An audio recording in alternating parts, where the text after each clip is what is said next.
Welcome to the Witty Bitties of Nevada, the podcast that digs up dusty legend, minor mishaps, and the sassiest women west of the Rockies. I'm Rosa, your guide to the weird and wonderful corners of the Silver State. And I'm Sherry, here to keep the ghost stories spooky, the history honest, and the jokes just barely appropriate. Today, we're kicking off in a town that's small in size, but mighty in spirit. Cheers, Nevada. The Prophet and the Railroad.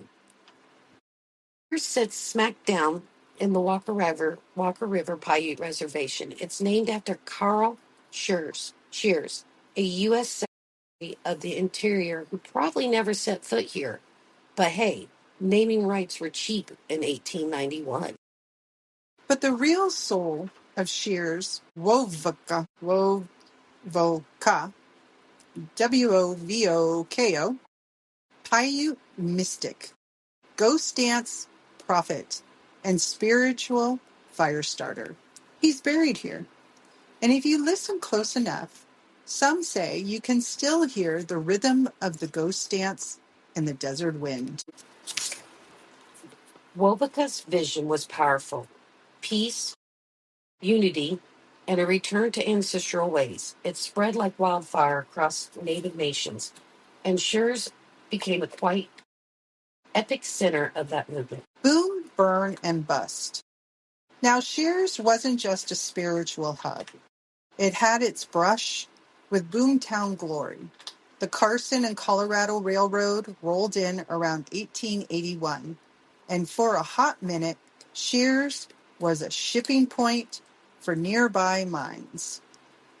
Hotel Saloon, a trading post, it had all the trappings of a classic Nevada town until 1908, when a fire tore through the place like a miner on payday. And when Rawhide fizzled out, Schurz boom went bust. The town didn't vanish. It adapted. It endured. Like the women who ran boarding houses, raised kilts, and kept the stories alive while the men chased silver and ghosts. Ghost of the Rail. Speaking of ghosts, there's talk of a spiritual train with whistles and shoudery figures near the old depot site. Some say that Wovoka kept watch. Others say it was just the wind and too much whiskey. Well, I guess if you had too much whiskey, the wind would sound like a whistle. Yeah. At times it does out here. Either way, Shears has a vibe. It's quiet, but not empty. It's remote, but not forgotten. It's the kind of place where history whispers and the land remembers. Have you ever visited Shears? Got a story about Wovoka, Walker Lake, or a ghosty encounter on the res?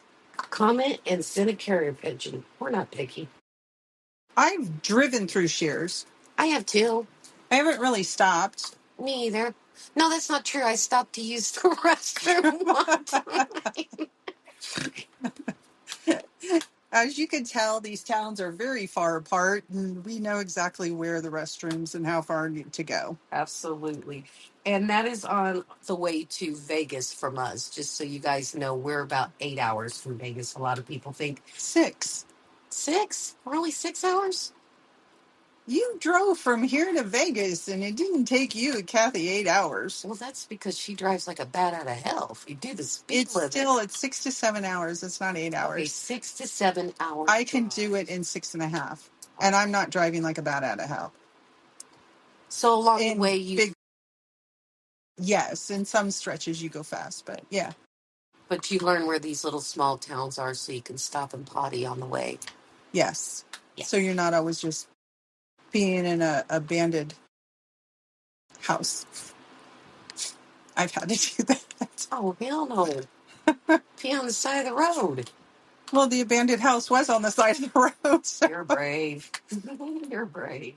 Next time, join us for another episode of Shears, or in a couple episodes coming down, where we dig deeper into the stories behind the ghost dance, the railroad dreams, and the women who kept the town's spirit alive, even when the silver ran dry. Stay witty, stay bitty, and keep your boots dusty. And your legends loud. Thank you for joining us. And remember, if you are a Bitty, make sure to make it witty. like and subscribe. Stars. Thank you, folks. We appreciate you. Thank you.